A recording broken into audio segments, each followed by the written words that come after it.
Je laisse la parole à Simon Gilbert, vice-président de la recherche, pour faire l'introduction. Merci beaucoup, chère Monica Henao. Eh bien, écoutez, chers et chers collègues, mesdames et messieurs, chers étudiantes et étudiants, je vous souhaite également la bienvenue après l'accueil de Monica Henao pour ce troisième webinaire organisé par elle-même et son équipe, que je remercie vivement pour ces initiatives. C'est des moments forts au sein du service de la DRV, des rencontres avec la communauté et puis les partenaires, donc vraiment je m'en réjouis. La thématique aujourd'hui choisie autour des thèses CIFRE concerne une part très importante de l'activité de recherche au sein de l'université qui concerne un dispositif que l'université entend vraiment promouvoir, notamment parce que ce sont au-delà des modes de financement particuliers, des approches très singulières d'activité de recherche de nos doctorants qui sont en immersion au sein d'entreprises, et je pense que c'est un élément absolument clé pour renforcer les liens entre l'université, les laboratoires publics, les milieux socio-économiques, les entreprises, et préparer nos jeunes chercheurs à une recherche in situ, à une recherche qui est différente de celle qui est conduite au sein des laboratoires, et qui ne peut pas être conduite de la même façon au sein de l'établissement. Donc vraiment, il y a une singularité de la thèse CIFRE qui, à mon avis, mérite vraiment d'être valorisée, d'être développée. Je pense que compte tenu de la nécessité de développer la recherche pour le développement de l'activité économique, de la connaissance aussi des grands défis sociétaux qui concernent les acteurs publics et privés, on a besoin d'encourager ce mouvement, et je me félicite que ce dispositif rencontre un grand succès auprès des doctorantes et doctorants, et je suis très heureux que ce soit aujourd'hui une occasion de nous éclairer sur les dispositifs, leur utilité, leur intérêt, ainsi que de recevoir aujourd'hui la présence à travers des invités que sont Monsieur Pascal Giat, chef de service CIFRE de l'ANRT, qui nous fait l'honneur de sa présence, et puis aussi de Madame Dorothée Inger, directrice de la direction de l'emploi, des formations, de l'innovation sociale du conseil départemental du Val-de-Marne, des éclairages, des informations qui vont vraiment être très précieuses et très précieux. Et donc, je vous remercie beaucoup de votre présence et du temps que vous nous accordez au sein de l'établissement. Merci beaucoup, Simon, pour ton introduction. Je vais commencer à partager la présentation pour que vous puissiez tous avoir l'accès à la visualisation. Est-ce que vous voyez mon écran? Oui, Monica, c'est bon. Très bien.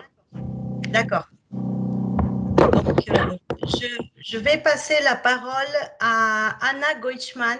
Claire Hancock s'est excusée, elle avait un empêchement de dernière minute. Je passe la parole à Anna Goichman, directrice de la recherche et de la valorisation. Merci Monica, bonjour à toutes et à tous. Je suis ravie de vous retrouver virtuellement pour ce troisième webinaire, donc proposé par le pôle UPEC Transfert Innovation de la direction de la recherche et de la valorisation. Alors, je vais vous présenter très rapidement la DRV. L'idée, c'est vraiment qu'on se concentre sur le contenu, simplement pour vous dire que c'est une direction, un service central de l'UPEC qui a été créé il y a une dizaine d'années, qui est au service de la mise en œuvre opérationnelle de la stratégie scientifique de l'établissement. Concrètement, on a plusieurs activités principales.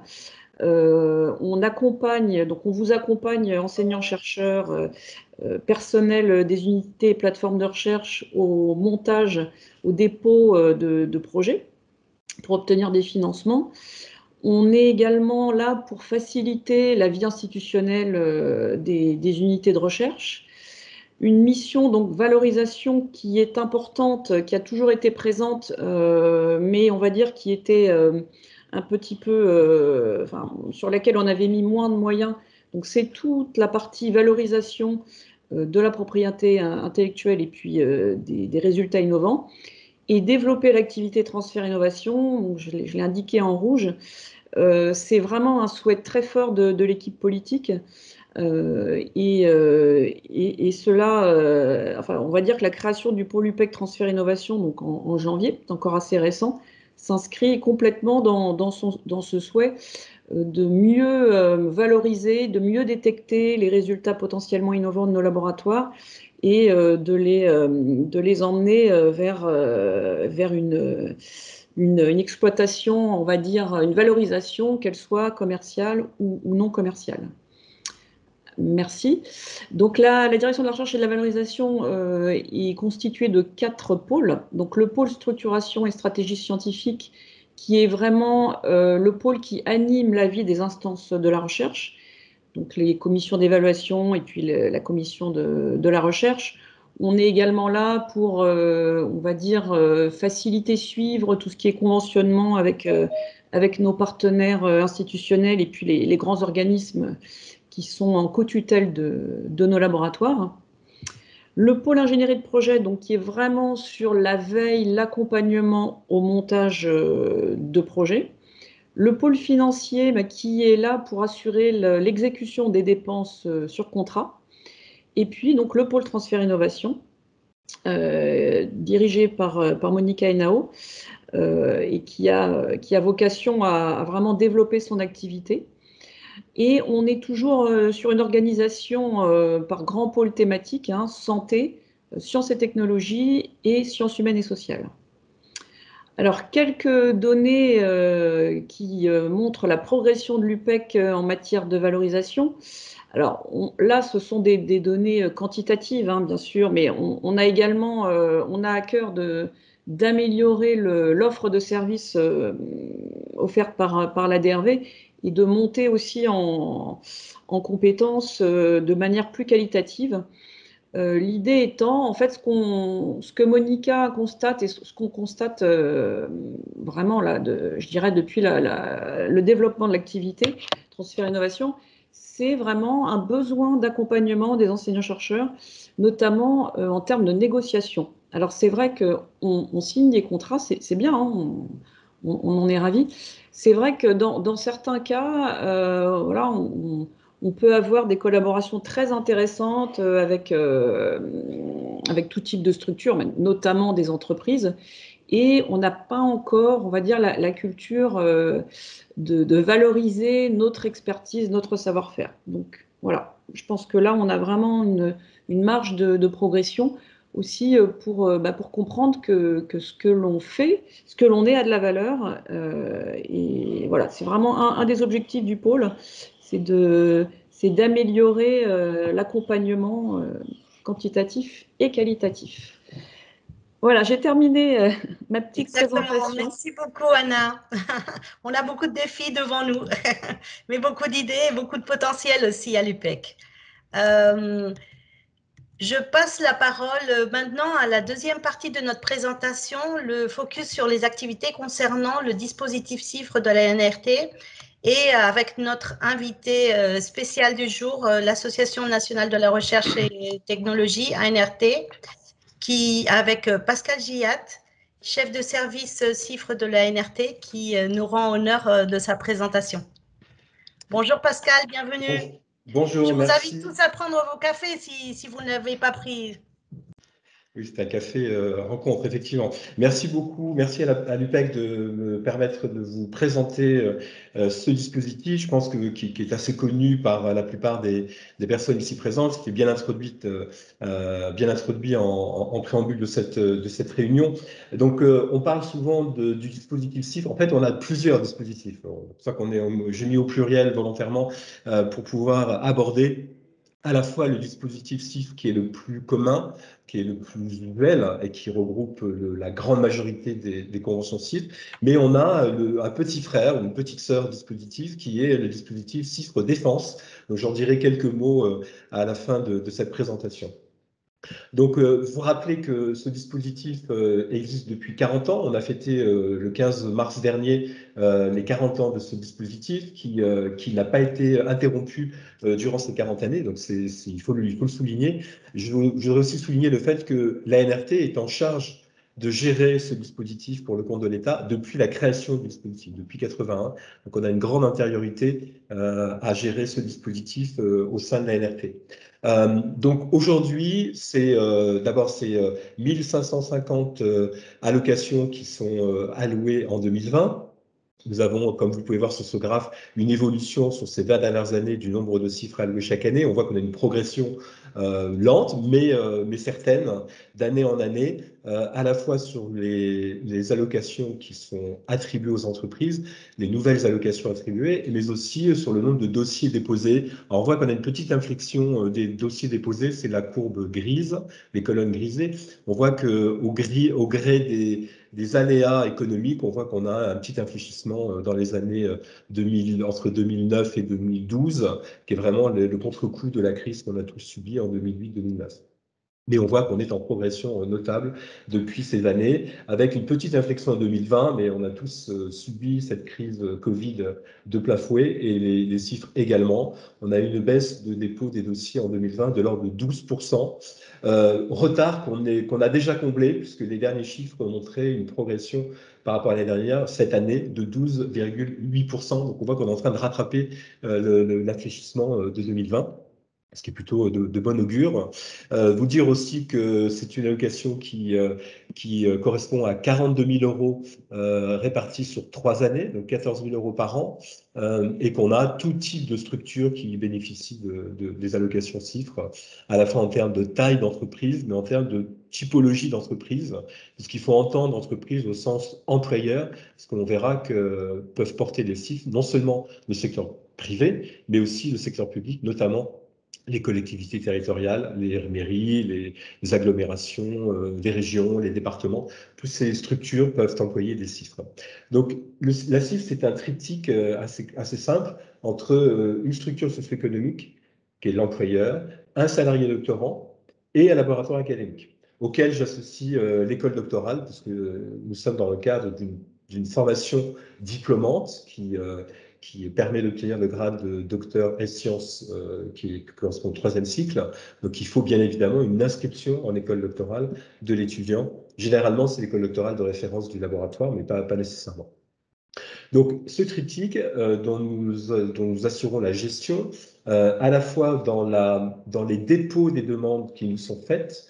Donc nous recevons chaque année à peu près 2000 demandes de financement. Nous en faisons l'instruction, c'est-à-dire nous vérifions la conformité des éléments de demande de CIFRE, c'est-à-dire les lettres d'engagement du laboratoire, d'accueil du laboratoire, les lettres d'engagement de la structure qui va employer le doctorant, le cursus du doctorant, c'est-à-dire son CV, ses notes obtenues en cours de Master 2, mais également sa motivation à pouvoir se lancer dans une thèse. Et puis, 2 expertises, une expertise socio-économique qui est réalisée par les DRARI, qui sont des antennes locales, régionales du ministère, qui vont valider la capacité socio-économique et notamment financière de la structure à pouvoir financer le projet pendant 3 années, parce qu'il y a un salaire minimum qui est garanti de 23 484 euros bruts par an. Donc on voit que la subvention de 14 000 euros ne couvre pas l'intégralité du salaire, donc il y a un effort financier de l'entreprise qui est certain.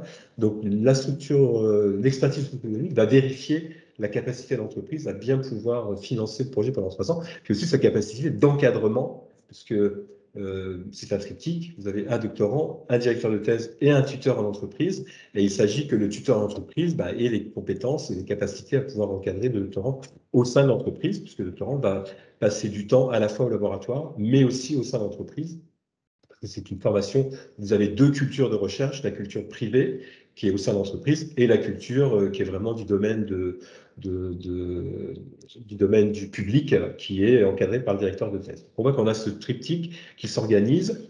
Donc j'ai dit 2 expertises, une expertise socio-économique dont j'ai parlé et une expertise scientifique qui est réalisée par un chercheur du milieu académique qui n'est évidemment pas le directeur de thèse, ni quelqu'un du laboratoire partenaire, pour des questions évidentes d'indépendance. Donc on mandate des experts du monde académique qui vont vérifier la teneur doctorale du projet, en quoi c'est vraiment, ça soutient un projet doctoral, et en quoi le laboratoire a toutes les compétences pour pouvoir encadrer les doctorants. Donc, pour résumer, un triptyque, une subvention qui est de 14 000 euros par an, donc 42 000 euros à terme sur 3 années. Et une fois que le dossier est accepté, l'ANRT est en charge de financer le projet, en tout cas de sert de boîte à lettres, si j'ose dire, entre l'argent qui nous est alloué par le ministère, qui est rétrocédé aux entreprises à hauteur de 14 000 euros par an. Et c'est un échéancier trimestriel. Donc, chaque trimestre, on reçoit une facture de la part de l'employeur et on paie la facture en fonction de différents éléments. Je ne vais pas rentrer dans le détail, mais voilà, on est l'intermédiaire entre l'État, la financement d'État, et l'entreprise, encore une fois, à hauteur de 14 000 euros par an. Alors, c'est un dispositif que moi j'aime bien dire qu'il est gagnant. Il est gagnant-gagnant parce qu'il est gagnant à la fois pour le doctorant, mais aussi pour la structure d'embauche et aussi pour le laboratoire. Donc, il y a plusieurs éléments qu'il faut souligner. D'abord, pour le doctorant, vous, futur doctorant qui êtes à l'écoute, futur potentiel, j'espère, doctorantiste, c'est une expérience de recherche qui est à la fois partagée par des compétences que vous allez acquérir au sein du laboratoire académique, mais aussi des compétences que vous allez acquérir au sein de l'entreprise, au sein de votre employeur. Et ces compétences sont très complémentaires et différentes, évidemment. Donc, c'est une double expérience de vivre la recherche à la fois du niveau académique, mais aussi dans le domaine du secteur privé. Vous avez aussi un double encadrement. Vous avez un tuteur en entreprise et un directeur de thèse. Vous allez pouvoir bénéficier d'une double culture, culture de recherche en entreprise et culture de recherche au sein d'un laboratoire académique. On a un taux de soutenance qui est extrêmement élevé, qui est de l'ordre de plus de 90% à l'issue des 3 ans et qui atteint les 98 ou 99% au bout de quelques années, parce qu'on a en France, les thèses sont théoriquement soutenables en 3 ans, mais on sait que ça déborde toujours un petit peu au-delà des 3 ans, et autant qu'on a un taux de soutenance extrêmement élevé. C'est aussi un avantage pour les structures qui embauchent, pour les employeurs. Ça vous permet, vous, futurs employeurs, si je m'adresse à des employeurs qui sont à l'écoute aujourd'hui, de pouvoir vous appuyer sur des compétences très variées, à la fois la compétence de votre doctorant, qui est au sein de vos employés, mais aussi des compétences indirectes qui vont être fournies par l'encadrement académique au sein du laboratoire. C'est aussi une manière de pouvoir internaliser ou intégrer, encore une fois, des nouvelles compétences qui ne sont pas forcément bien identifiées au sein de votre structure R&D. Et puis enfin, ça permet de sécuriser le temps consacré à la recherche, puisque le doctorant, quand il est chez vous, il est supposé être vraiment axé sur la recherche, mais quand il est partiellement au sein du laboratoire, là, il est vraiment au cœur de la recherche, ce qui vous permet de vous assurer d'avoir quelqu'un qui est vraiment focalisé sur le travail de recherche, à la fois au sein de l'entreprise, mais au sein du laboratoire. Et puis, alors, je ne sais pas s'il y a quelques laboratoires à l'écoute, mais pour le laboratoire, c'est aussi une manière d'enrichir votre propre recherche académique. Ça permet d'avoir un angle différent, une vision différente de ce que peut être la recherche sur un projet qui vous intéresse, vous, laboratoire académique. Ça permet aussi de valoriser vos résultats avec des pistes d'exploration qui peuvent être très complémentaires. Et puis, on le constate dans les enquêtes qu'on fait, ça permet de consolider un partenariat public-privé, les fameux PPP, partenariat public-privé, qui est très ancré dans le dispositif et qui vous permet de fidéliser des entreprises qui vont devenir de vrais partenaires sur la durée, au-delà souvent des 3 ans que dure la thèse CIFRE, parce qu'on a un taux de renouvellement qui est très élevé à l'issue d'une première CIFRE. Il faut savoir qu'un quart des entreprises qui n'avaient jamais entendu parler des CIFRE nous disent « je n'aurais jamais construit un partenariat avec un laboratoire académique sans le dispositif CIFRE ». Donc on voit que c'est un ciment très fort du partenariat public-privé. Donc voilà. Ensuite, là, je vais aller passer rapidement. Ça vous montre sur les quelques années antérieures l'évolution des CIFRE qui ont été alloués à la fois dans les PME, dans les ETI. Je rappelle, ETI, entreprise de taille intermédiaire, donc c'est typiquement entre 250 employés et 5000 employés. Les groupes qu'on connaît bien, qui sont au-delà de 5000 employés. Et puis, je l'ai dit, le monde associatif, les collectivités territoriales qui embauchent des CIFRE. Alors, on voit qu'à gros traits, on a à peu près une équirépartition des CIFRE alloués dans les PME et les groupes. On voit qu'on est à peu près équivalent, on a 40%. Vous voyez qu'il y a des années où il y a des différences, notamment l'année dernière, on a une grande différence entre les PME et les groupes. Mais ça, c'est très conjoncturel lié à la crise. Les PME ont réagi différemment et de manière peut-être plus souple que les grands groupes. Et donc, par le jeu de vases communicants, s'il y a moins de demandes dans les grands groupes, fatalement, quand on a plus de demandes de toute façon que de CIFRE allouables, on a vu qu'on a alloué effectivement mécaniquement plus de CIFRE dans les PME l'année dernière. Et on sait qu'on a une réactivité des PME qui est plus importante et une souplesse plus forte aussi que les grands groupes. Quelques mots, et puis je voulais juste dire que les ETI sont relativement peu représentés à hauteur d'une centaine de chiffres par an, avec une diminution l'année dernière par rapport aux années précédentes. Et puis on voit qu'on a une montée en puissance au sein des collectivités territoriales et du monde associatif. La diapositive suivante, c'est quelques mots sur une enquête qu'on réalise chaque année. On réalise une enquête dans le dernier mois de la CIFRE et on voit qu'on a d'abord un dispositif qui satisfait nos partenaires à une hauteur extrêmement élevée, à plus de 97%. Ça permet d'avoir un appui scientifique très solide pour les entreprises, ça je l'ai dit. Et puis encore une fois, il y a un nouveau terrain d'expérimentation pour les entreprises et pour les laboratoires. Je l'ai dit, la CIFRE est à l'origine d'une collaboration pour un quart des employeurs qui sont primo-accédants à une CIFRE. Donc on voit que c'est un vrai ancrage du dispositif, il y a un vrai levier de partenariat public-privé. On voit que plus de 9 entreprises sur 10 se disent partantes pour une deuxième CIFRE à l'issue d'une première. On voit qu'il y a une vraie fidélisation du dispositif au sein des entreprises. Et puis enfin, si on interroge les doctorants eux-mêmes, on voit que c'est un salaire d'embauche qui est très attractif pour 92% d'entre eux. Et puis, c'est une garantie d'avoir un emploi dans le secteur privé ou même dans le secteur public très fort à l'issue de la CIFRE. Je rappelle que un tiers des doctorants restent dans l'entreprise à l'issue de la CIFRE, un tiers migre dans le secteur privé dans une autre entreprise et un tiers se tourne vers une carrière plutôt académique. Voilà ce que je voulais dire pour les chiffres. Un mot sur les chiffres défense. Donc, c'est le petit partenaire de la CIFRE, parce qu'il est beaucoup plus récent, il date de 2009, donc on a une petite dizaine d'années de recul. Ça représente à peu près une cinquantaine de chiffres en cours. Vous voyez qu'on est très loin des 5000 chiffres en cours de la CIFRE conventionnelle. Ça fonctionne de la même manière qu'une CIFRE, sauf qu'il y a une petite différence. Le financement ne vient pas du ministère de l'Enseignement supérieur, de la Recherche et de l'Innovation, mais du ministère des Armées. Donc ça, c'est un financement qui est différent. Ensuite, nous n'avons que la gestion du dispositif, mais pas l'instruction des demandes. C'est-à-dire que les demandes sont validées par le ministère des Armées et on nous restitue les dossiers uniquement sur la partie paiement. Et enfin, c'est un dispositif qui est accessible à des ressortissants de la communauté européenne ou de la Suisse, donc qui n'est pas accessible à des étudiants qui viendraient de contrées en dehors de la CE, pardon, j'en perds mon latin, en dehors de la communauté européenne. Voilà à peu près pour le dispositif CIFRE Défense. Il fonctionne de la même manière avec les petites restrictions dont j'ai parlé. Voilà, vous pouvez retrouver toutes ces informations sur le site de la NRT. Donc vous allez dans la rubrique CIFRE et vous avez énormément d'informations sur comment monter sa CIFRE, quelles sont les pièces justificatives pour déposer un dossier. Il faut savoir que les demandes de CIFRE sont déposées en ligne. Donc, c'est une procédure qui est entièrement dématérialisée et quand vous êtes prêt à déposer une demande de CIFRE, quand vous avez identifié le doctorant, l'entreprise et le laboratoire et le projet, bien évidemment, tout est téléchargeable en ligne sur le site de l'NRT. Et vous avez une adresse générique qui s'appelle cifre@nrt.se.fr où j'ai une personne dans l'équipe qui gère ces demandes quotidiennement. Et vous pouvez poser toutes sortes de questions, à la fois en termes d'éligibilité, en termes de cursus.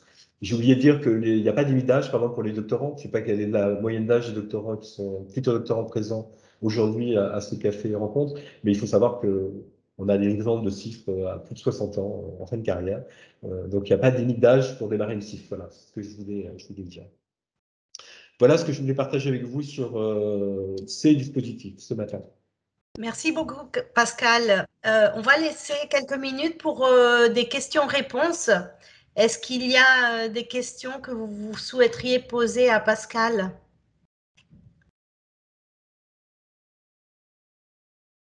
Sinon, de toute façon, on aura un moment à la fin de la présentation aussi pour faire des questions. Alors, j'ai une question de Cécile Renaud. Bonjour Cécile, bienvenue. Oui, bonjour à tous. Merci encore pour ce moment d'échange privilégié ce matin. J'avais une question plus spécifique, disons, concernant la constitution du dossier CIFRE et en particulier pour ce qui est de la structure du projet de recherche en lui-même. J'aurais souhaité savoir si vous aviez des conseils au-delà des recommandations à l'NRT qui sont publiées sur le site en termes de do's and don'ts, comme diraient les Anglais, donc les choses à faire et à ne pas faire pour quelqu'un qui est en train justement de construire ce projet et qui souhaite le déposer bientôt. Merci Alors, par avance. je vous en Merci, prie. Cécile. Non, c'est une très bonne question. Alors, le projet doit être d'un niveau doctoral. Alors, ça veut tout dire et ça veut rien dire. C'est-à-dire qu'il faut que ça corresponde à un vrai enjeu de recherche, mais à la fois pour le laboratoire, mais aussi pour l'entreprise. Donc, il faut montrer que l'entreprise a tout à gagner à se lancer dans ce projet de recherche. Donc, il faut que ce soit en ligne avec les grands axes de recherche de la structure employeur. Ensuite, comme tout projet de recherche, hein, il faut qu'il soit étayé avec une bibliographie à jour, qui soit documentée dans le texte, avec une méthodologie qui soit décrite, c'est-à-dire, voilà, la méthodologie que je vais utiliser, qui est basée sur tel type de méthodologie, voilà les livrables que je m'attends à obtenir au cours des 3 années, une chronologie des livrables et une chronologie de la méthodologie, ça c'est vraiment important. Il ne faut pas que le sujet dépasse 15 pages. Je pense qu'un sujet qui dépasse 15 pages est un sujet qui est un peu indigeste et dans lequel vous allez trop rentrer dans le détail de la bibliographie. Nous, on aime bien que les sujets soient entre minimum 5 pages quand même, c'est un minimum pour pouvoir présenter un enjeu au niveau doctoral d'un projet de recherche, mais au-delà de 15 pages, c'est rapidement trop, soit illisible, soit indigeste, soit pas forcément bien construit. Il est vraiment important d'avoir une bibliographie à jour. Ça, c'est vraiment capital. Et puis, il n'est pas nécessaire de nous inonder de tous les articles qui prédisposent au travail de recherche. Il suffit de les citer correctement dans la bibliographie, mais il n'est pas nécessaire de les joindre au projet. Voilà pour ce qui est du projet en tant que tel. Il faut bien évidemment que le projet soit finalisé. On reçoit parfois des projets avec, vous savez, ces suivis de notes dans un document Word. Ben ça fait mauvais effet. Je pense qu'il faut vraiment que le projet soit bien finalisé, à la fois et surtout relu par l'entreprise, par le laboratoire. Il faut s'affranchir ce que le sujet ne soit pas construit que par le doctorant. Ça, on le voit. Quand c'est que le doctorant qui a essayé de construire son projet, c'est évident qu'il n'y a pas les réflexes que peut avoir un chercheur du monde académique qui sait construire un projet de recherche de manière bien structurée.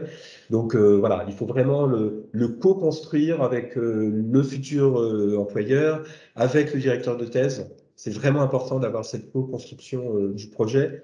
Il faut que le projet corresponde bien aussi à vos compétences académiques. C'est important. On a des sujets qui sont parfois à la frontière de 2 compétences. Je prends un exemple d'un projet qui serait dans la science du langage, mais qui travaillerait aussi sur des détections automatiques d'idiomes dans un texte. Vous avez une partie technique et une partie plus science du langage. Donc ça, c'est pas un problème, mais il faut que le candidat montre qu'elle ou il a acquis ces compétences transverses diverses au cours de son cursus, ou en tout cas que l'encadrement sera à la hauteur de répondre à des enjeux qui soient connexes sur deux disciplines scientifiques. Voilà. Après, il faut qu'il y ait une vraie motivation aussi d'employeur à travailler pendant 3 ans sur ce projet. Il faut bien définir aussi au moment du dépôt du dossier quelle est la perspective du temps passé à la fois dans l'entreprise et dans le laboratoire.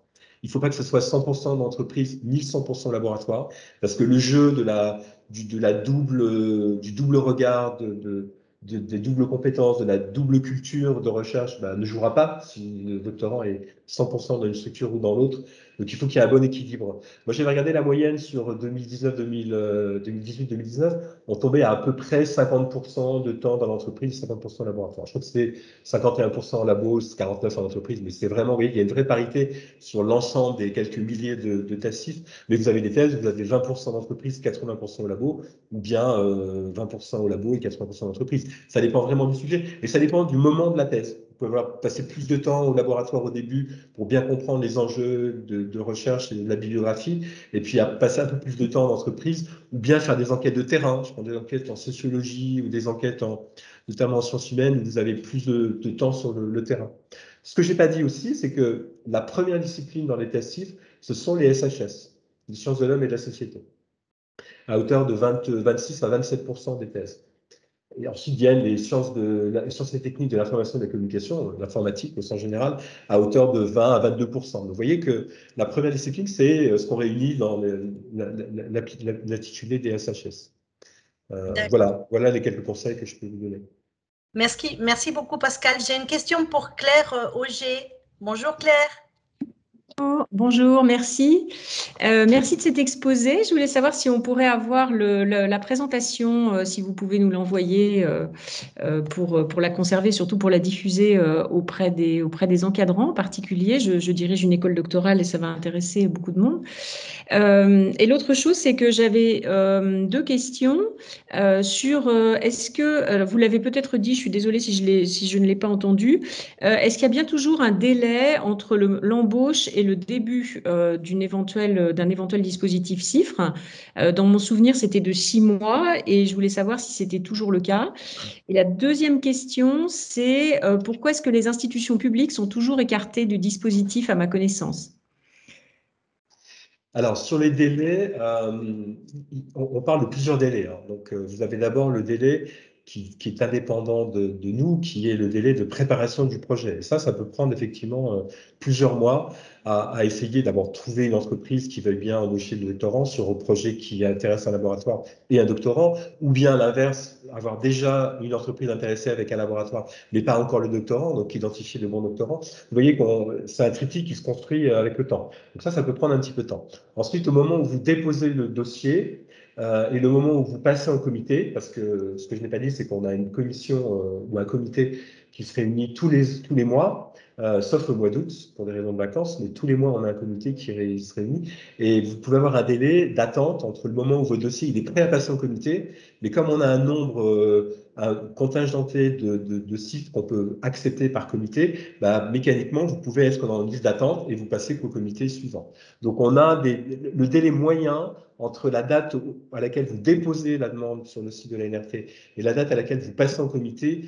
Le délai moyen aujourd'hui, il est de 4 mois et demi. Voilà. Ça, c'est le délai moyen. Mais un délai moyen, ça ne veut rien dire. Vous pouvez avoir des délais ça n'a pris que 2 mois, puis vous avez des délais où ça peut prendre 6 ou 7 mois, effectivement. Ensuite, il y a le moment où on vous dit la CIF peut commencer et le moment où elle peut effectivement commencer. Là, on a des délais entre 1 mois et 1 mois et demi. C'est-à-dire que nous, on a un échéancier comment dirais-je, de financement qui doit être respecté, hein, parce que il faut savoir que les CIF, ça correspond à peu près à 63 millions de financements par an, entre 60 et 63 millions de financements par an. Et on a une répartition des thèses qui viennent démarrer sur l'année en cours, qui est ventilée tous les mois. Donc, on estime que chaque mois, on a à peu près une centaine, 156 qui vont pouvoir démarrer. Et vous voyez que ces mois sont ventilés comme ça, de mois en mois. Donc, voilà, tous ces délais s'ajoutent. Mais je pense qu'il faut être assez patient et se dire que quand on dépose un dossier CIFRE, oui, le délai de démarrage est de l'ordre de 6 mois. Voilà. Oui, excusez-moi, ça n'était pas. Enfin, je parlais encore d'un autre délai. C'est si un employé qui est donc par exemple un salarié dans une entreprise est là depuis plus de 6 mois, est-ce qu'il peut s'engager dans une thèse CIFRE? Alors, c'est un autre délai, vous avez raison. Ça, c'est une condition d'octroi que vous poursuivez sur le site de la NRT. C'est une condition d'éligibilité du candidat. Le candidat ne peut pas être embauché depuis plus de 9 mois ou avoir été embauché pendant plus de 9 mois au moment de la date du dépôt du dossier par l'entreprise employeur. Donc ça, c'est vraiment important. Donc, c'est-à-dire que si le doctorant est déjà employé par l'entreprise à l'issue de son master, mais il peut être employé par l'entreprise au moment du dépôt, mais il faut qu'il ne soit pas depuis plus de 9 mois dans l'entreprise au jour du dépôt. Ensuite, les compteurs, si j'ose dire, sont arrêtés, c'est-à-dire qu'on ne prend pas en compte les délais qui s'allongeraient au-delà de la date de dépôt du dossier. Mais c'est 9 mois, donc c'est pas 6 mois, c'est 9 mois, c'est extrêmement important. Il ne peut pas non plus, le ou la doctorante ne peut pas être en thèse, inscrite en thèse depuis plus de 9 mois au moment où vous déposez la demande de site sur le site de l'NRT. Et c'est vraiment à la date de dépôt. Voilà, ce sont 2 délais, effectivement, qu'il s'agit de bien respecter. Les deux sont de 9 mois. 9 mois d'employabilité au sein de l'entreprise et 9 mois d'inscription en thèse. Voilà. Donc ça, c'est vraiment deux délais qu'il faut respecter. Ensuite, vous posez une question sur pourquoi les organismes publics ne peuvent pas embaucher de thèse CIF. Alors, la question est souvent posée. On se la pose aussi, nous, à l'NRT. Le ministère s'interroge aussi. Aujourd'hui, le choix est fait de ne pas rétrocéder de l'argent public à un organisme public. C'est-à-dire que les ministères ne sont pas éligibles, certaines grandes écoles ne sont pas éligibles parce qu'elles sont diplômantes Donc ça, c'est un autre critère d'éligibilité. On ne peut pas être structure diplômante de niveau supérieur et en même temps être traitant de dispositif CIFRE. Mais voilà, c'est juste pour que l'argent public soit plutôt alloué à des structures privées. Alors vous allez me dire qu'une agglomération, c'est pas vraiment privé, mais c'est pas non plus de l'État. Vous voyez, c'est du SUMI, c'est du parapublic. Voilà. Mais par exemple, les ministères ne sont pas éligibles, un rectorat n'est pas éligible, comment dirais-je, une préfecture n'est pas éligible, la police municipale, la police nationale n'est pas éligible, la gendarmerie n'est pas éligible. Vous voyez, toutes ces structures qui sont des corps décentralisés de l'État ne sont pas éligibles. Voilà. D'accord. Merci beaucoup, Pascal. On va passer rapidement sur la dernière question de Juliette Lemarie. Bonjour, Juliette. Bonjour. Donc, ma question reprend la question de Madame Auger. Je sais qu'il y a des tests CIFRE, par exemple, à la mairie de Paris. Je voulais savoir si tous les territoires pouvaient faire des tests CIFRE, les départements, les communes, enfin voilà. Quelle était la règle? Je ne comprends pas trop. Alors, ben, non, la règle est simple, c'est que toute structure, toute collectivité territoriale est éligible. Donc la mairie de Paris, bien sûr, mais on a des chiffres avec l'agglomération de Lyon, avec Clermont-Ferrand, avec Bordeaux, avec Aix-Marseille, avec des petites mairies aussi. Donc une mairie, un département, une région, une agglomération, toutes ces structures sont éligibles en tant qu'employeurs. Oui. D'accord. Et le Grand Paris aussi, je suppose. Ben, si le Grand Paris est une structure éligible au sens collectivité territoriale, oui. Ok. Et une autre question, peut-être vous avez déjà répondu. Est-ce que la part de la biologie dans les chiffres? Alors la biologie est plutôt faiblement représentée. Donc, quand on regarde les disciplines, alors je n'ai pas présenté les disciplines, mais je l'ai dit, les SHS à hauteur de 27%, les STIC à hauteur de 20%, 20-22%. Est-ce que je pourrais vous rappeler la biologie, quelque chose qui est en ligne, la biologie représente moins de 5%. En fait, la biologie est classée dans la santé et biologie. Alors, en fin de journée, moi, santé et biologie, ça représente à peu près Excusez-moi, entre on a 5 un et... micro qui est ouvert. Désolée. Oui. Est-ce que vous pouvez fermer vos micros pour laisser parler Pascal, s'il vous plaît? Merci. Il y a quelqu'un qui répondait à un appel téléphonique. Oui, vous dire que donc, la biologie, c'est entre 5 et 7% les belles années, mais c'est plutôt bas en termes de discipline représentée. Ouais. Ok, merci beaucoup Pascal. On va passer à une partie suivante. On reprendra des questions éventuellement vers la fin de la présentation. La partie suivante concerne les focus d'activité sur les tests CIFRE préparés et présentés par le département du Val-de-Marne. Notre invitée spéciale du jour, c'est Dorothée Ingert, directrice de la direction d'emploi, des formations, de l'innovation sociale du conseil départemental du Val-de-Marne. Bonjour Dorothée. On ne t'entend pas Dorothée, ton micro est... Mais oui, pardon. Je vérifiais juste avant s'il était bien coupé et puis oui, il était tellement bien que je ne l'ai pas réouvert.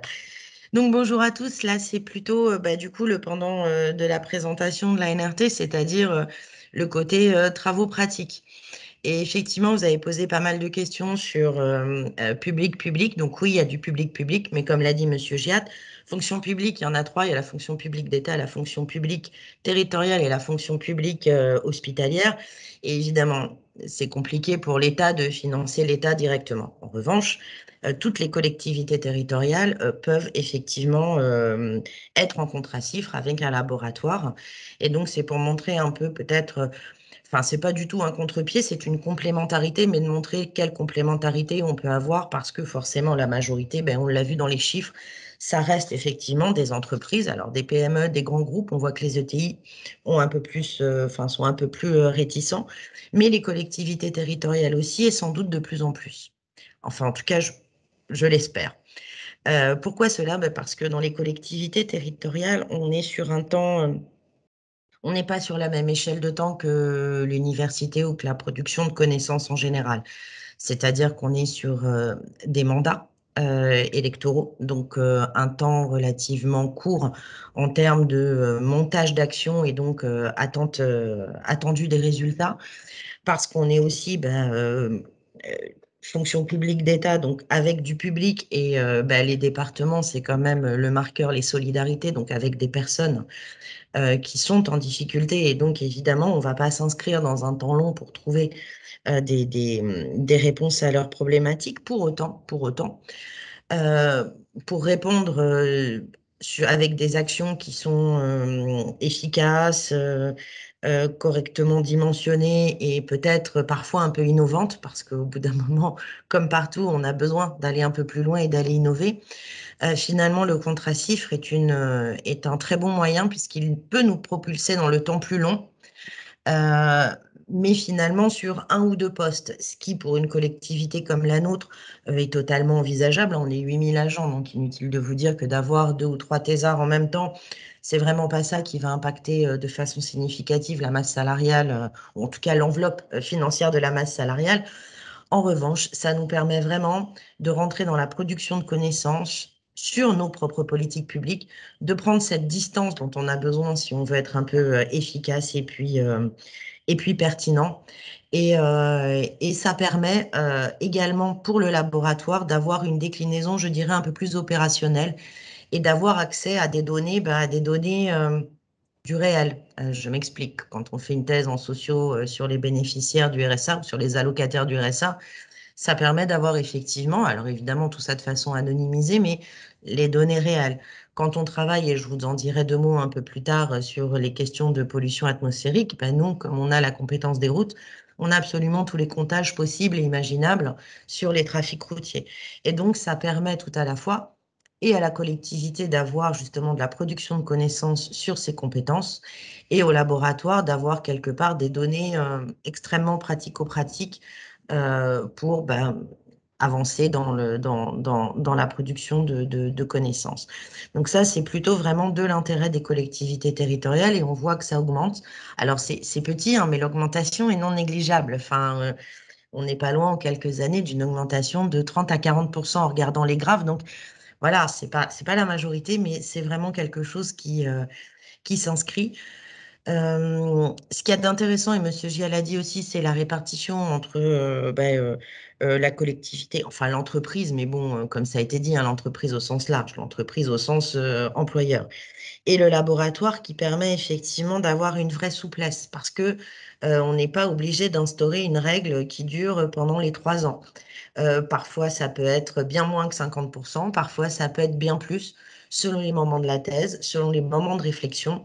Et dans tous les cas, on a vu l'intérêt, effectivement, pour un laboratoire d'avoir cette accroche avec peut-être des choses un peu plus opérationnelles. Non pas que les laboratoires ne le soient pas, hein, mais bon, là, pour le coup, on est vraiment sur un aspect terrain très fort. Mais ça permet aussi, du coup, à la collectivité d'avoir aussi des gens qui sont un peu pardon, excusez-moi, qui ont un peu plus de distance et ça permet un vrai partage également dans les pratiques. Et ça aussi, je vous en parlerai. Et c'est vraiment extrêmement important d'avoir ce mélange des pratiques. Peut-être sur la diapo suivante, voilà. Moi, alors, il y avait les dates, c'était pas. Ce qui était assez intéressant, c'était peut-être un peu de regarder où on accueille au département des thésards. Et bien, en fait, un peu partout. Alors, on voit que là, ce n'est pas une liste totalement exhaustive, hein. Moi, c'est une liste sur ces quelques dernières années. On voit par 2 reprises la direction de l'action sociale. Bon, inutile de vous dire que ça fait partie des compétences obligatoires et des gros marqueurs des départements que l'action sociale. Mais on a aussi des thèses en assainissement. Donc là, on est plutôt sur effectivement comment on va gérer les eaux pluviales et comment on va gérer l'eau des bassins en fonction effectivement des données prédictives de météo. On a, et ça c'est un très très long partenariat historique avec l'université Paris-Est Créteil autour des archives départementales, puisque là on a un très très long partenariat et donc ce partenariat a été noué en amont et c'est de ce partenariat que sont venus, je dirais, l'habitude d'avoir des thèses co-dirigées. On a aussi, voilà, on a eu aussi des thèses concernant les affaires européennes. On en a une, et celle dont je vous parlerai un peu plus, avec la direction transport de la voirie et des déplacements. C'est la direction dans laquelle j'étais il y a quelques mois. C'est aussi pour ça que je vais vous en parler. Et donc, on voit effectivement une majorité de thèses en SHS, indiscutablement. Alors après, bon, bah, un département comme le Val-de-Marne, effectivement, en termes de compétences techniques en tant que tel, il a les routes, il a l'assainissement, il a bon, les bâtiments, hein, où on n'en a pas eu, mais ce serait à réfléchir. Et puis les espaces verts. Après, effectivement, tout le reste, ben, c'est plutôt des politiques publiques qui sont autour de formations type SHS et moins d'ingénierie. Peut-être donc là un éclairage sur la thèse en cours à la DTVD, donc à la Direction Transport, Voirie et Déplacement. Donc c'est la thèse qui est donc coportée avec le LISA, donc le Laboratoire interuniversitaire des systèmes atmosphériques. Et puis bah, nous, enfin, le département du Val-de-Marne, donc le nom de la thèse, et je ne vous expliquerai pas exactement ce que enfin, je ne ferai pas à la place d'Inès une présentation de la thèse, mais plutôt d'insister sur comment on travaille de concert entre un laboratoire et puis une direction de collectivité territoriale. Donc, le titre de la thèse est Modélisation multi-agent à l'exposition de la pollution atmosphérique en Île-de-France, situation actuelle, scénario énergétique et aide à la décision en aménagement urbain. Donc, comment ça se construit? Parce que ça a été des questions qui ont été posées. Je pense que ça a été la première qui dit, mais comment on s'inscrit dans un processus de CIFRE? Donc là, je vais vous raconter brièvement l'histoire de comment cette thèse s'est mise en place. On était à une réunion entre différentes directions de notre département, dont la DTVD, donc la direction de transport, voirie et déplacement, la délégation générale au développement durable, RPARIF. Et on s'était dit que ce serait intéressant d'inviter quelqu'un du LISA, parce qu'on a voilà, ce laboratoire d'excellence sur le territoire, qu'on avait déjà eu des partenariats dans le passé, notamment sur le laboratoire mobile Pegasus. Enfin, bon, on se connaissait plutôt bien. Et on s'est dit que si on allait parler de qualité de l'air, ce serait intéressant que d'inviter un peu quelques experts dont nous avons la chance d'avoir sur le territoire. Donc, on a eu une réunion pour un petit peu préciser, pour un peu plus analyser, notamment la condition de la répartition des capteurs, puisque le département finance RPARIF pour avoir un peu plus de capteurs que ceux déployés, entre guillemets, normalement par RPARIF, pour commencer déjà à l'époque à regarder un petit peu si nos actions avaient un impact sur la pollution atmosphérique, puisque ça fait partie, on va dire, des grands questionnements de notre société et bien évidemment de nos élus qui, à un moment donné, nous ont dit c'est bien de regarder les conditions de pollution, mais nous, on voudrait avoir vraiment un tableau, entre guillemets, comment on dit, crotte, de conversion quasiment entre l'exposition aux polluants et les impacts sur la santé. Bon, je souris parce qu'aujourd'hui, on ne l'a pas, hein, cette table de conversion, et on ne va pas la voir tout de suite.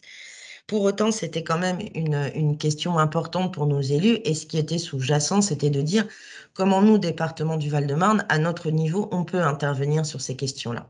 Et donc, lors de cette réunion avec RPARIF, donc il y avait Isabelle Coll, qui est la directrice pour le LISA de la thèse, et donc on a échangé après la réunion en disant quand même comment on pourrait faire, etc. Et donc Isabelle avait une étudiante qui était en master qui avait commencé à reprendre effectivement l'analyse du module chimère, enfin du modèle chimère. Donc, je ne rentre pas dans les détails, mais en gros, simuler l'exposition aux polluants. Et elle voulait aller plus loin dans ce modèle. Et nous, la question qu'on se posait, c'est nous qui fabriquons de la route, ou qui fabriquons, quand je dis de la route au sens large, hein, comment notre intervention peut effectivement intervenir et diminuer l'exposition aux polluants. Et là-dessus est venue cette idée de co-construire ce partenariat. On se doute bien, et quand là, pour le coup, on en parle à l'exécutif qui, lui, est dans un temps très court, et ben, ça leur parle et ils comprennent bien qu'ils ne vont pas avoir une réponse immédiate. Et c'est comme ça qu'on est parti dans cette thèse CIFRE, avec, donc, pour nous, toute la modélisation d'Inès et toute la dernière phase qui va se tenir sur comment on travaille sur les scénarios d'aménagement urbain, sachant que le département, comme beaucoup d'endroits en Île-de-France, mais particulièrement le département du Val-de-Marne est extrêmement touché par énormément de mutations et de mutations urbaines très fortes, ne serait-ce qu'avec l'arrivée des gares du Grand Paris. Et c'est l'exemple qu'on a décidé de prendre, comment tout un quartier se retrouve modifié avec l'arrivée d'une gare, d'un transport en commun lourd. Et donc, par ailleurs, on a pu donner, nous, pour rentrer dans le modèle, toutes nos données trafic, puisque nous, ben, on les connaît, enfin, c'est notre quotidien, donc on sait voilà, quels sont les trafics, je dirais à n'importe quelle heure du jour, de la nuit, quel type de véhicule, est-ce qu'on est sur des VL, est-ce qu'on est sur des PL, est-ce qu'on est sur des vélos, enfin tout ça fait partie des données que l'on a et donc que l'on peut mettre à disposition du laboratoire enfin du laboratoire de la thésarde qui elle fait vraiment le lien entre les deux. Et donc derrière, effectivement, le fait qu'elle puisse rentrer des scénarios, etc., nous permettent à nous de dire comment on va construire l'espace public de demain de façon à limiter l'exposition. Quand on a travaillé ensemble, donc Inès vient très régulièrement dans le service, ce qui a permis puisque nous, dans notre service, on avait un groupe, enfin, on a une cellule données mobilité voirie, donc qui se lançait dans une grande étude sur qui étaient les poids lourds en Île-de-France et que faisaient-ils là. Et donc, évidemment, on ne peut pas être dans une enquête classique. Et donc, il a fallu repartir de simulations. Et là-dessus, on voit très bien comment finalement quelqu'un qui est dans un laboratoire et qui fait de la simulation, donc comment quelqu'un qui est finalement sur quelque chose de beaucoup plus théorique, peut amener aux opérationnels et aux techniciens que nous sommes, puisque là, il y a eu énormément d'échanges entre l'équipe chez nous qui se lançait dans la modélisation et Inès qui, pour le coup, avait quand même une grande expérience en la matière. Et ça nous a permis d'avancer comme ça. Ça nous a permis aussi de travailler avec Inès parce que quand elle parle d'exposition aux polluants, c'est tout au long de la journée. Donc, avec l'introduction de la chaîne de déplacement que nous, on travaille au quotidien.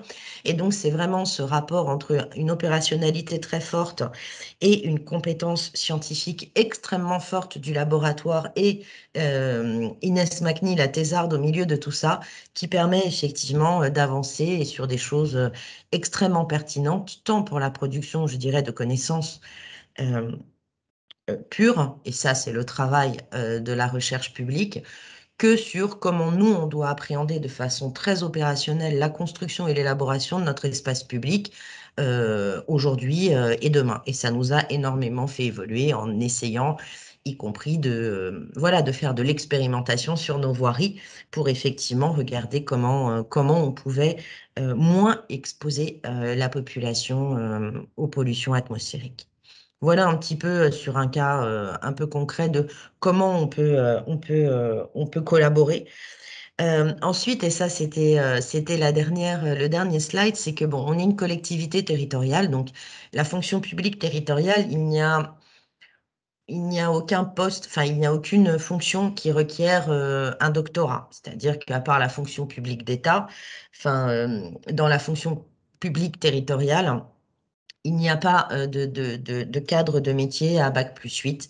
Il y a du bac+5 pour tout ce qui est ingénieur et puis administrateur pour les filières administratives. Mais on n'a pas enfin, nulle part n'est requis le doctorat comme diplôme. Pour autant, alors évidemment, ce n'est pas la majorité des gens qui peuvent travailler dans une collectivité territoriale, mais ça me semblait intéressant de le dire là, puisque dans les débouchés des futurs thésards, je pense que personne n'y pense, mais il y a bien des collectivités territoriales. Et là, ça vous donne un petit peu le type de direction et là où sont les gens qui ont des thèses.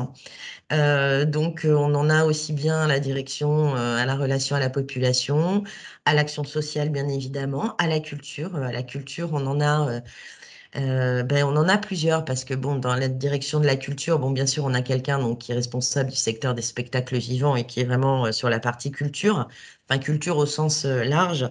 Bien évidemment, nous, dans la direction de la culture, figure notre service d'archéologie, extrêmement important, effectivement, pour tout travaux, enfin, tout démarrage de travaux, nos collègues vont faire des fouilles pour voir si le site est à préserver, si oui, combien de temps, etc. Et donc là, forcément, on a tout un pan d'archéologues et qui donc ont fait des thèses dans leur parcours. Donc les archives dont je vous ai parlé tout à l'heure, donc les archives, on les a à la direction des archives, mais à des directions comme la direction du transport, voirie et déplacement, puisque l'archivage pour les collectivités territoriales est extrêmement important en termes tout aussi bien légal, hein, mais aussi de mémoire sur les activités en fonction des changements de période, de compétences, etc. Et puis à l'assainissement, et puis bon, bah, ça c'est un peu différent à mon poste, mais bon, ça c'est un peu particulier. Mais finalement, les collectivités territoriales emploient aussi quelques doctorants et ça fait partie des choses intéressantes. Et typiquement, dans ceux qui sont là, si je compte, 1, 2, 3, 4, 5, sur les 5, ouais, 1, 2, 3, 4, 5, 6, 7, sur les 7 directions qui accueillent des doctorants, enfin des docteurs, pas des doctorants, des docteurs, 5 docteurs ont fait l'objet d'un contrat CIFRE avec le département. Donc il y a effectivement ce lien qui s'inscrit et ce lien après qui s'inscrit durablement avec les équipes de recherche. Merci beaucoup, Dorothée. Est-ce qu'il y a des questions pour Dorothée du département du Val-de-Marne?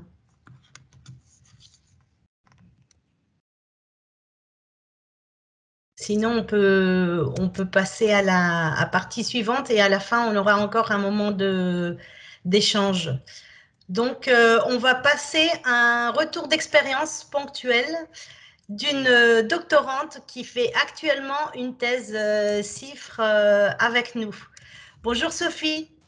Bonjour. Bienvenue. Merci. Du coup, je vais commencer par vite fait mon parcours avant d'arriver en thèse CIFRE. Donc, j'ai fait une licence STAPS en recherche, suivi d'un master entraînement spécialisé en préparation mentale, et ce qui m'a amené ensuite à réaliser une thèse CIFRE qui a débuté en octobre 2020. Donc voilà, je suis bientôt à 1 an à la fin de ma première année de thèse CIFRE sur la psycho du sport.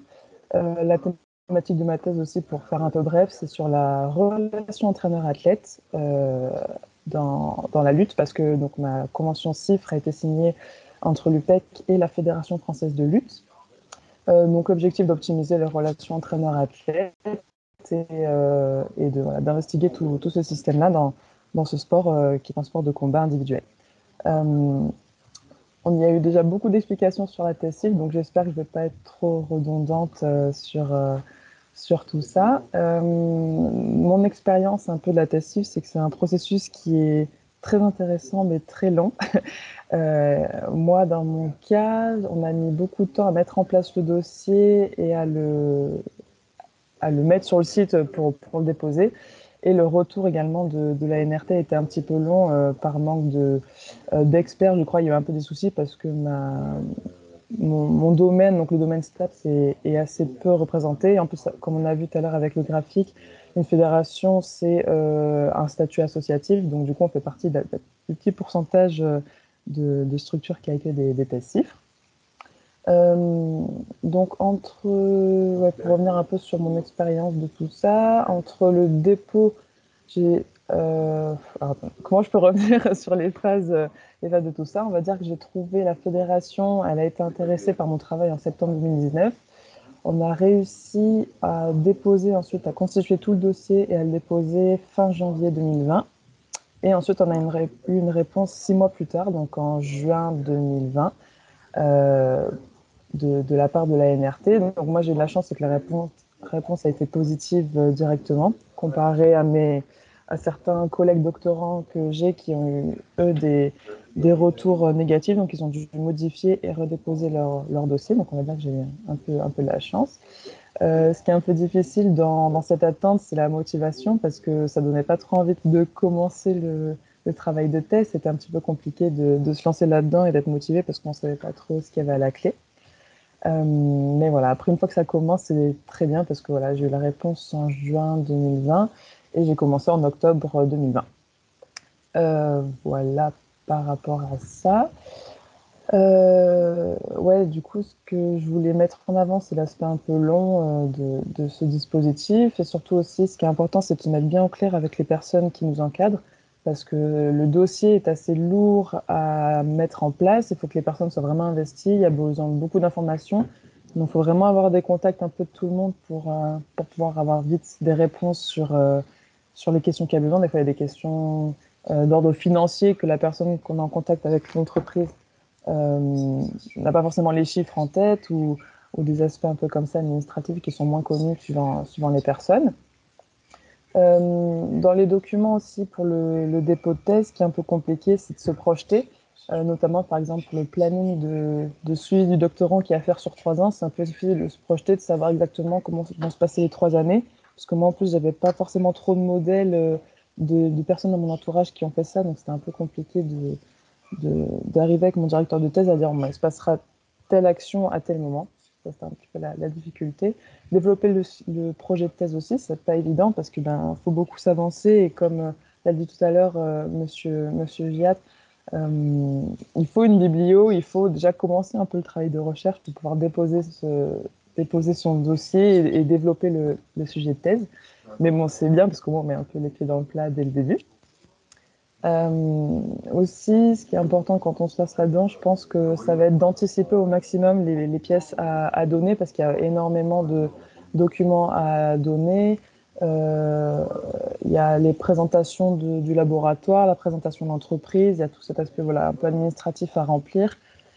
Aussi se mettre d'accord sur les différents contrats qu'il va y avoir à mettre en place parce qu'il y a 3 contrats qui sont à mettre en place. Le contrat de travail entre le doctorant et l'entreprise, le contrat de collaboration entre la fédération et le laboratoire, et tout ça, ça n'a pas forcément été fait en amont. Donc on s'est retrouvé un peu des fois avec un peu proche de deadline pour rendre ces documents-là. Et donc si vous pouvez l'anticiper, c'est vraiment un conseil que je donne. Enfin, c'est facile à dire, peut-être moins à faire, mais voilà, d'essayer d'anticiper au maximum tous les documents à donner, aussi bien se renseigner sur les montants financiers, parce que si on n'est pas bien renseigné, des fois on peut avoir quelques surprises, donc vraiment bien se renseigner sur les conditions d'octroi et sur les crédits d'impôt recherche, tous ces aspects-là, savoir si la structure est éligible ou non. Sophie, voilà. est-ce que tu pourrais nous donner un peu de conseils concernant le CV, la présentation du CV? Oui, alors de ce que je me rappelle, parce que je n'ai pas forcément préparé ça, le CV, faut revenir vachement sur les expériences scientifiques. C'est pas un CV professionnel comme on peut faire entre guillemets pour n'importe quel travail. C'est vraiment se baser sur qu'est-ce qu'on a fait scientifiquement, qu'est-ce qu'on a fait au cours de nos études, qui enrichissent et qui motivent ce projet de thèse. Dans mon cas, ça a été le fait que j'ai fait une licence en recherche, ça a été mes expériences de terrain au cours du master en préparation mentale.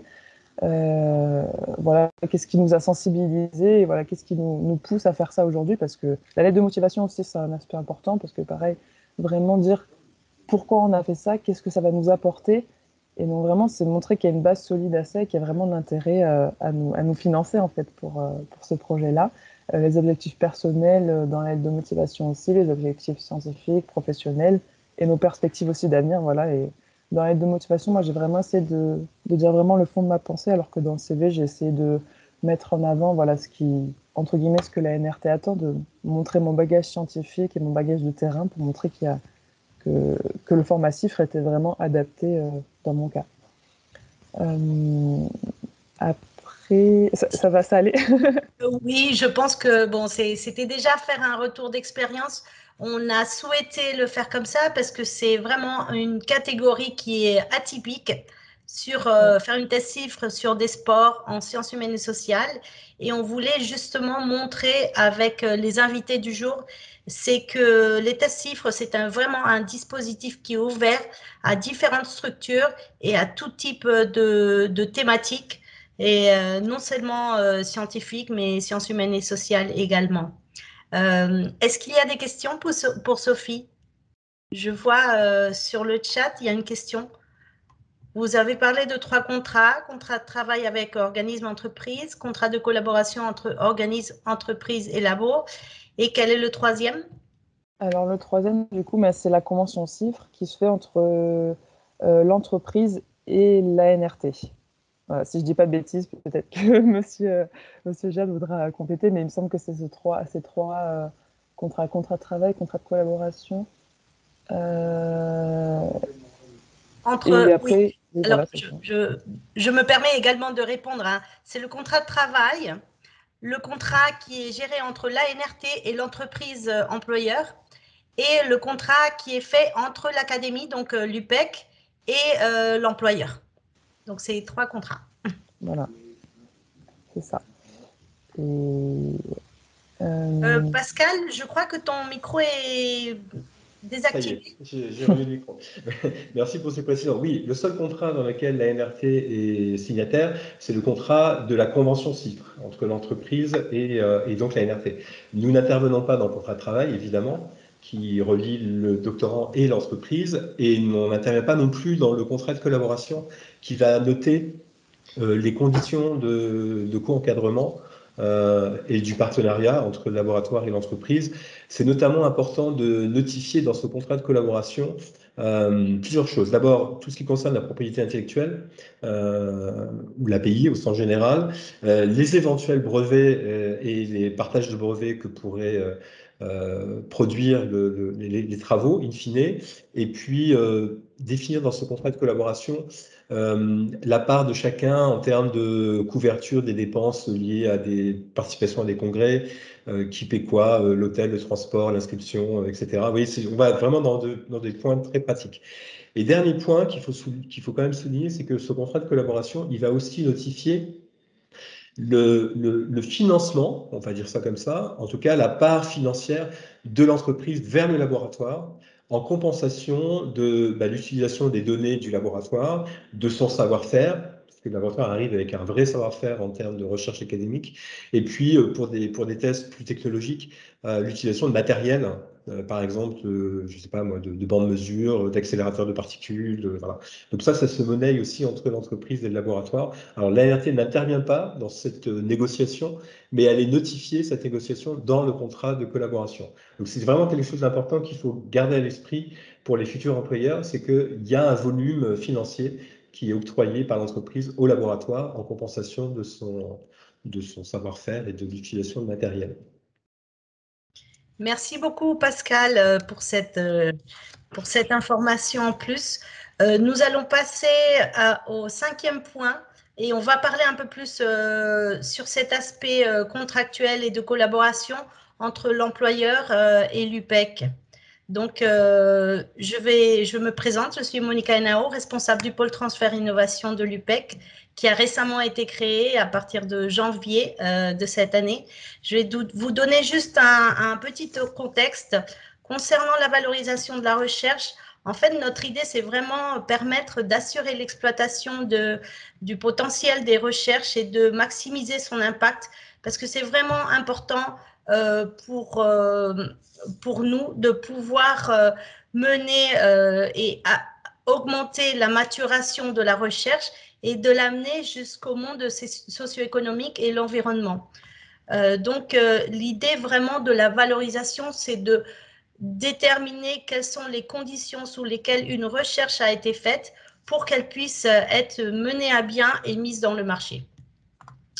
Les missions du pôle transfert, je ne vais pas m'arrêter, je vais juste vous dire qu'on a l'ambition de pouvoir travailler plus auprès, au cœur des laboratoires, avec les chercheurs, les doctorants, les futurs doctorants, et de l'écosystème de l'innovation, pour proposer différents services qui concernent déjà la propriété intellectuelle, un apport en expertise juridique et une partie contractuelle pour appuyer les négociations partenariales.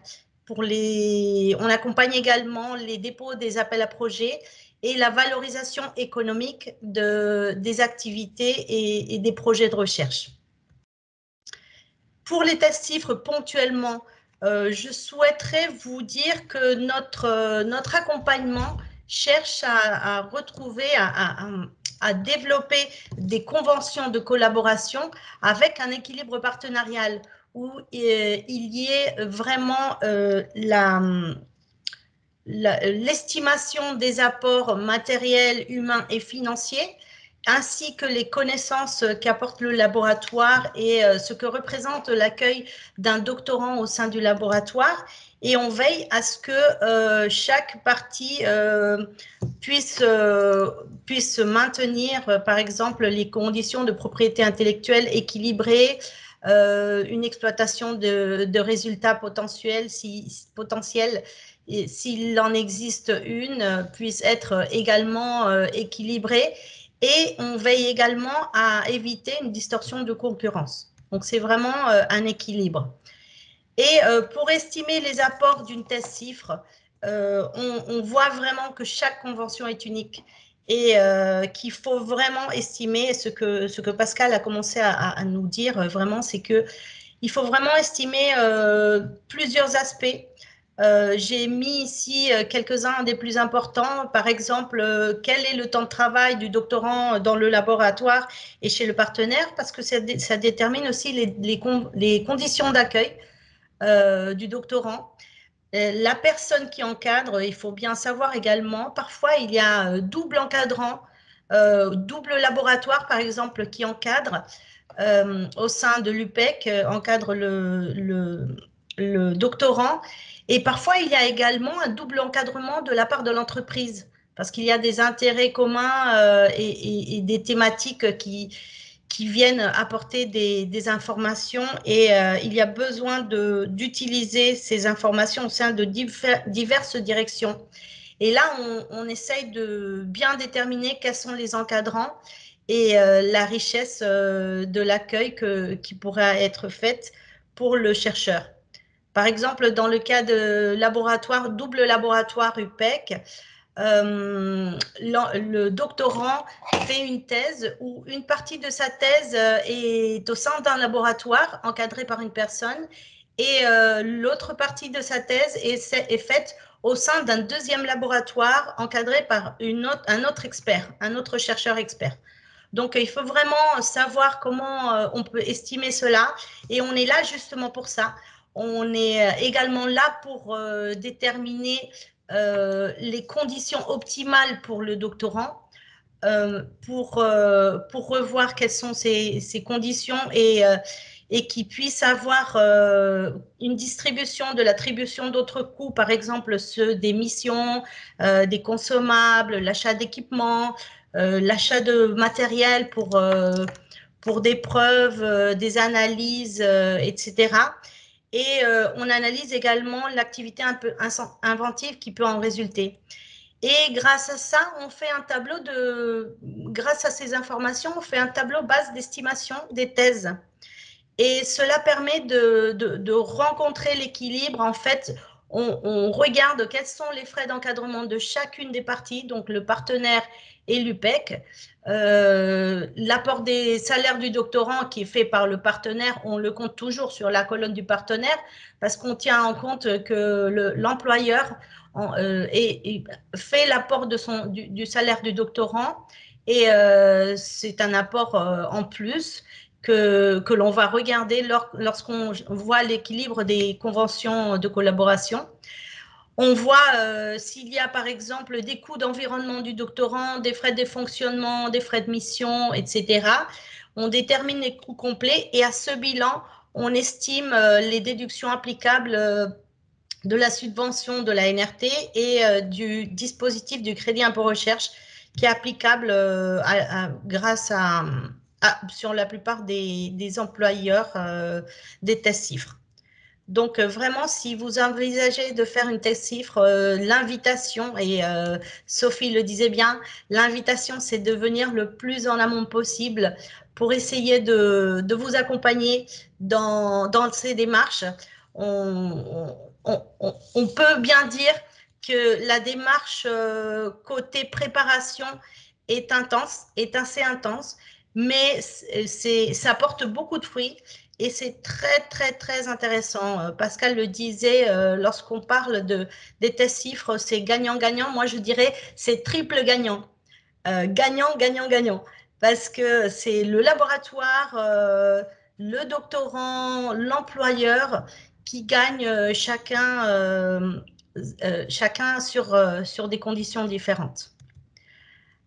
Alors, je terminerai par vous dire un peu quel est l'accompagnement qu'on offre au sein du pôle transfert innovation. On fait également de la formation.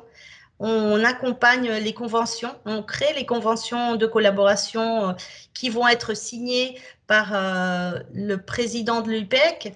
On fait l'estimation financière, mais également, une fois le projet de recherche arrive à sa fin, on regarde les résultats et on accompagne les chercheurs et les chercheuses à faire la protection de la propriété intellectuelle et des inventions. Et s'il y a des intérêts de création de start-up, de licenciement, de dépôt de brevets, on est là également pour vous accompagner.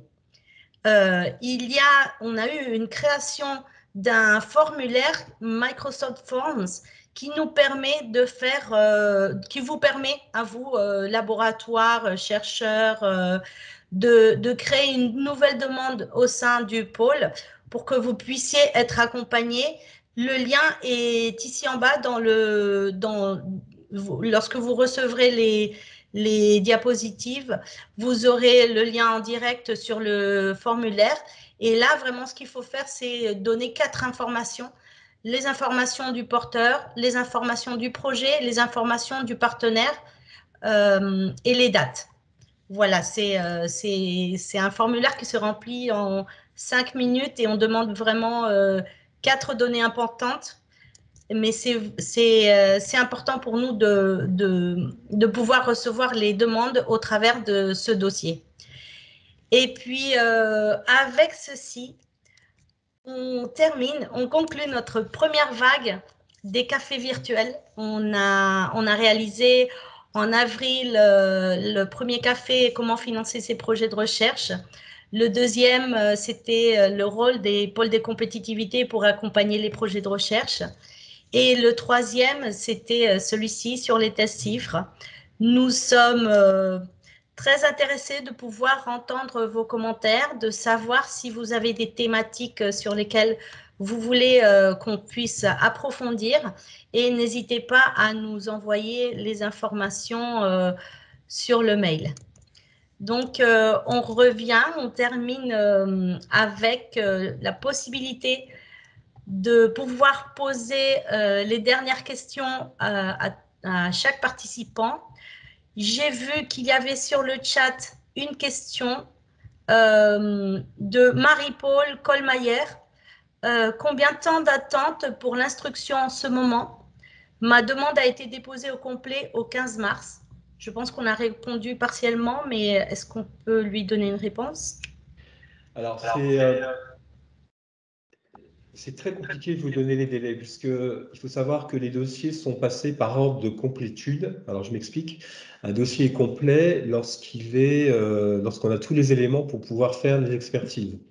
Après, on a la durée d'expertise. Et la durée d'expertise, on n'a aucun levier sur la durée d'expertise, parce que ça dépend du retour des délégations régionales de la recherche et de l'innovation dans les régions, et puis des experts scientifiques que nous sollicitons, qui peuvent répondre en 1 mois, en 2 mois, en 3 mois. Donc, c'est très difficile de vous dire à quel moment votre dossier va passer en comité.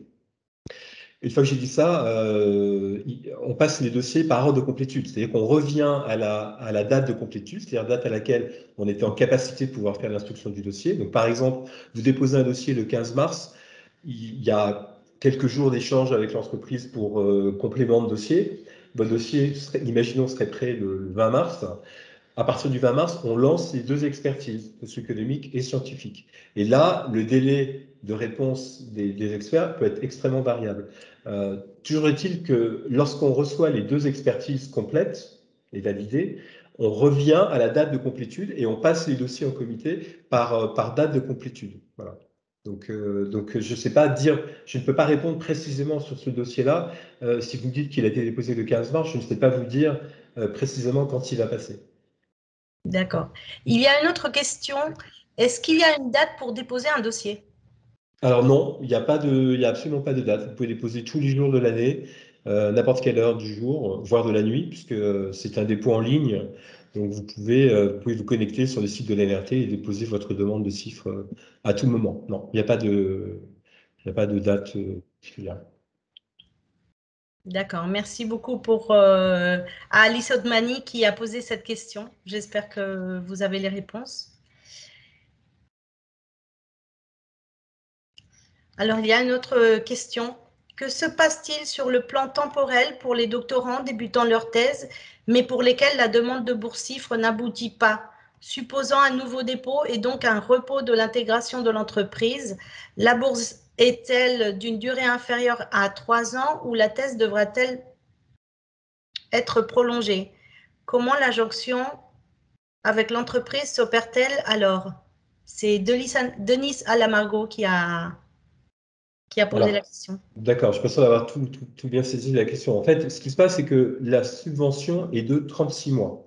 C'est-à-dire, c'est vraiment une subvention de 3 ans, donc 3 fois 14 000 euros de subvention. Prenons l'hypothèse, vous déposez un dossier, votre dossier est refusé, vous avez la possibilité soit de faire un recours à la décision, vous contestez la décision et à ce moment-là, on fait ce qu'on appelle une contre-expertise avec un autre expert, mais on ne touche rien au dossier, c'est-à-dire que vous considérez que votre dossier était recevable, mais que vous pensez que l'expert n'a pas forcément bien compris ou n'était pas suffisamment qualifié. Donc, on peut proposer un recours avec un autre expert, mais on ne change rien au dossier. Ou bien, et on vous encourage à le faire, vous retravaillez votre sujet, si le sujet était un des motifs du refus, parce qu'on vous communique les raisons pour lesquelles le dossier a été refusé, et puis à ce moment-là, vous redéposez un dossier avec les corrections éventuelles. Il faut savoir que la date lorsque vous avez un deuxième dépôt, on tient toujours compte des 9 mois de présence dans l'entreprise et des 9 mois d'inscription en thèse de troisième cycle. Donc, il faut faire très attention lorsque vous êtes dans le processus de redépôt. Il faut bien respecter toujours ces 9 mois de dépôt. Et c'est là où ça peut poser problème, auquel cas on vous propose un recours. Mais on est très attaché, enfin en tout cas le ministère et le comité est très attaché au respect des conditions de respect des 9 mois en entreprise. Il faut aussi savoir que beaucoup d'entreprises proposent un contrat de 3 ans à des doctorants alors que la CIF n'a pas été acceptée. Donc ça, c'est un risque pour l'entreprise de proposer une thèse CIFRE sans que la thèse soit effectivement, sans que la subvention soit allouée. D'accord. Pascal, on avait, lors de nos échanges, parlé un peu du taux De succès. de Alors, succès. on a un taux de succès qui est de l'ordre de 85%. Donc, c'est-à-dire que vous avez entre 8 et 9 thèses qui sont allouées, déposées. Donc, on a un taux de succès quand même très, très élevé. Les motifs de refus sont très multiples. Le premier, c'est la qualité du projet. C'est-à-dire que le projet n'était pas de nature doctorale, où il manquait vraiment trop de points dans la méthodologie, où la bibliographie n'était pas suffisamment étayée. Bon, ça peut arriver. Ensuite, autre cas de refus, si le doctorant ne correspond pas à la thématique de la thèse. Donc là, il y a un peu une erreur d'aiguillage en amont du projet. Ça, c'est assez rare qu'on s'en rende compte au moment d'expertise.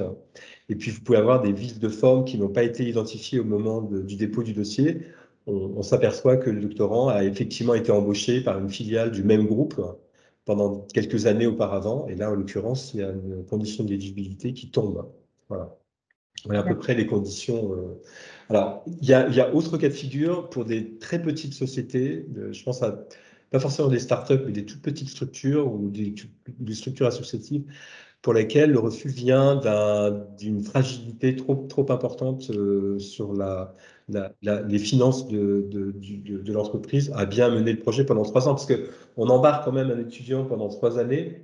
Donc, il faut vraiment être sûr que l'employeur pourra subvenir à la fois au salaire, mais à tout ce qui est autour du salaire, c'est-à-dire les charges patronales, les frais dont j'ai parlé, les frais annexes, le volume financier que l'entreprise va devoir concéder au laboratoire. Alors, 75% des dossiers font l'objet d'une transaction financière entre l'entreprise et le laboratoire, ce qui veut dire que vous avez un quart des chiffres pour lesquels il y a 0 euros d'engagés par l'entreprise auprès du laboratoire. Il faut le savoir. Et c'est le cas, par exemple, dans des toutes petites structures. Le laboratoire n'est pas là pour asphyxier une association locale ou une toute petite structure qui ne serait pas en capacité de pouvoir proposer un volume financier au laboratoire. Merci beaucoup, Pascal. Il y a une dernière question de Guillaume Marche. Guillaume, est-ce que tu peux prendre la parole pour poser la question? Oui, ma question, c'était simplement, ça a peut-être été dit par Dorothée Inger, mais pour le conseil départemental du Val-de-Marne, est-ce qu'il y a un appel d'offres pour solliciter un financement doctoral, ou est-ce que c'est les doctorantes et les doctorants qui contactent spontanément pour proposer un sujet de thèse? Et dans ce cas-là, quel est quel est le contact auprès de qui on se manifeste, s'il vous plaît? Je peux vous dire comment c'était avant. Là, ça vous aura pas échappé qu'on a des nouvelles, on a eu des nouvelles élections départementales et la bascule a été faite. Donc, je ne sais pas comment le nouvel exécutif souhaitera que l'on procède. Là, c'était vraiment sur des thématiques et des questionnements qui venaient très clairement des différentes directions du département. Et donc derrière, il faisait appel éventuellement s'il ne connaissait pas les labos, mais on est souvent sur des partenariats de longue date. Donc la question, c'est plutôt comment on en fait des nouveaux. Parce que bon, pour ceux qui sont anciens, on voit à peu près.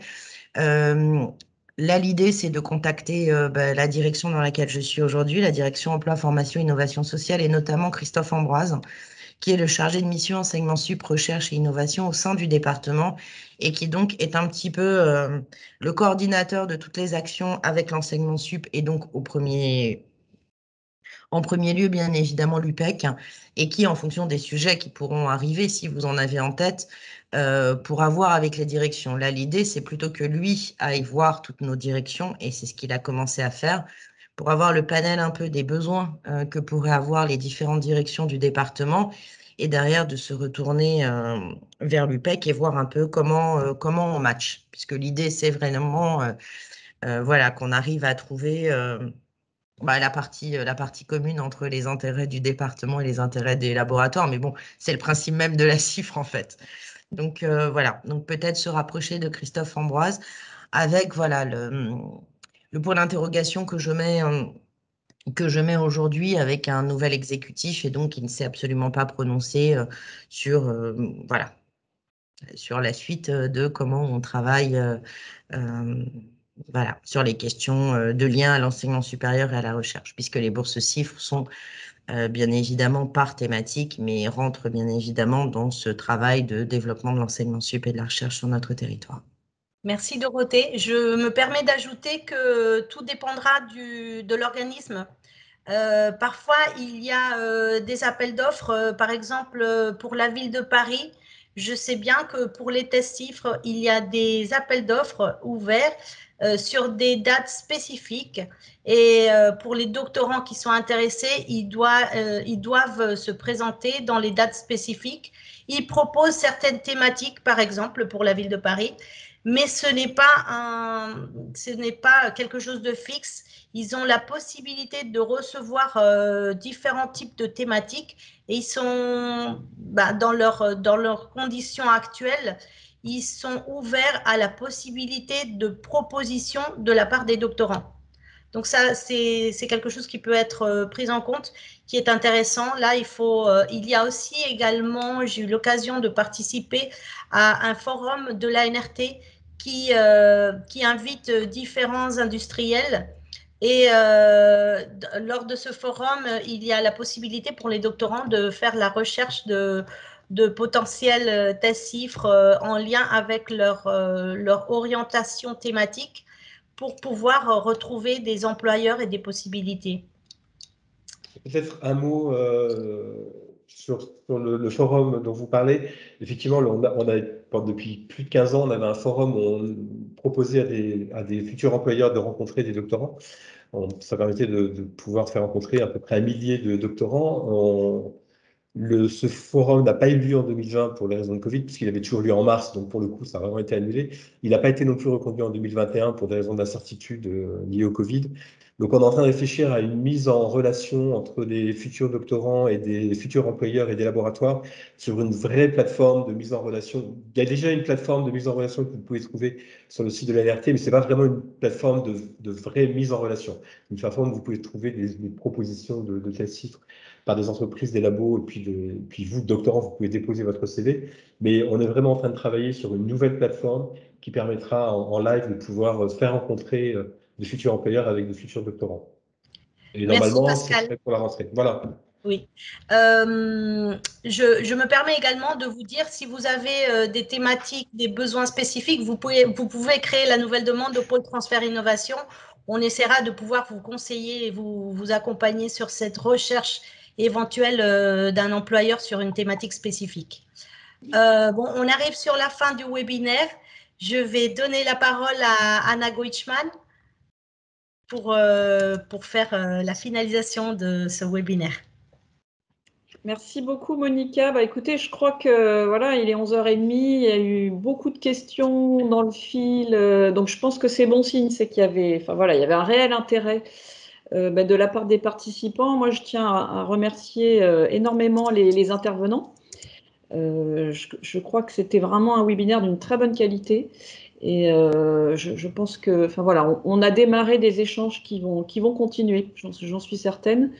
Merci beaucoup à Monica et puis à ton équipe, hein, Nathalie, Charlotte notamment, Guillaume et tous les autres.